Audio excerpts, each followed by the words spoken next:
Just outside Munich lies the campus of semiconductor maker Infineon. It's one of several German exporters currently staging strong recoveries. Like many German firms, Infineon was hit hard by the recession. I'm in semiconductors for the last 25 years, and all these years I haven't experienced such a steep downturn actually as this one. We were down in some businesses on a quarterly basis 50% as compared to the previous year. All in all, the year 2009 was 22% down. Infineon's share price tumbled from well over €4 to just 40 euro cents. To regain the confidence of the capital markets, the company took drastic action, cutting costs by €600 million, firing 15% of its staff and selling off non-core businesses. Now, in 2010, that forced restructuring is paying off. With 50% growth this year, outperforming the 30% growth of the semiconductor market, and with a very big turnaround in profitability from making losses to making decent double-digit operating income and having a good balance sheet. With 40% of its revenues coming from Asia, Infineon has benefited from a pickup in Asian markets. Business has also been boosted at home, where German car manufacturers are restocking their inventories to meet renewed demand for vehicles. We're confident as we come out of this year that we will see some momentum, and looking into 2011, we think that will gradually increase as well. Increased demand for Germany's exports drove growth of 2.2% in the economy in the second quarter. As a result, the European Commission has revised its forecast for German growth this year from 1.2 to 3.4%. Germany seems to have finally shaken off its reputation as the sick man of Europe. While German economic growth in the second half of 2010 isn't going to be as fast as in the first half, there are signs that the German economic recovery is broadening, moving beyond export-led growth to more sustainable growth driven by German consumers. Falling unemployment and expected increases in real wages is persuading German people to start spending again. Before the recession hit, Germany had the second lowest growth rate in the EU. Wages were too high to be competitive with cheaper eastern neighbours, and German savings were being pumped into countries like Greece, Portugal, the UK and the US, helping fuel booms in those countries while Germany faltered. Now banks have become more risk averse.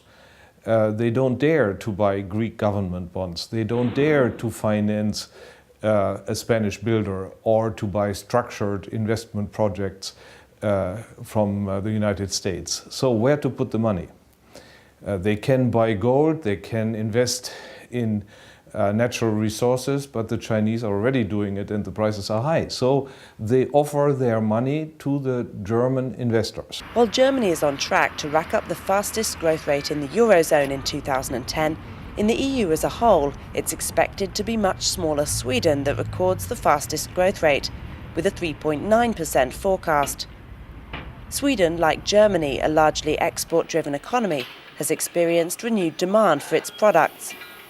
Among Sweden's leading exporters is truck company Scania. The recovery started already some 1 year ago with increased demand in China, which then kick-started the South American markets, especially Brazil. And then the Asian market took off, and now we also see some recovery then from low level in Europe. And what we saw in the first and second quarter from the results in this company was that we pretty quickly came up to record levels in margins. So I think we had a very positive effect of handling the crisis in the way we did. Swedish companies are benefiting from a strong financial system and access to credit. The country didn't experience a financial or real estate crisis on the scale seen elsewhere. Sweden's banks and politicians learnt their lesson during the country's own financial crisis in the early 1990s, when 2 banks went under and the others were taken over by the state until they recovered. From the historic experience and the banking crisis in the early 90s, the banks had a better position to be set. And also the policies are in the right place. We had this surplus in the government finance, and we had a debt in control, which means we had a cushion for taking in the financial crisis this time. And I also think that we had little help by our floating currency. Swedish company Scania now hopes to be back at pre-crisis revenue levels by 2014. But with their largest export market, Europe, still weak, a great deal of uncertainty remains. While Germany and Sweden are running trade surpluses and growing well, countries including Ireland, Portugal, Spain and Greece have large deficits, high unemployment and anemic growth, with credit still hard to come by.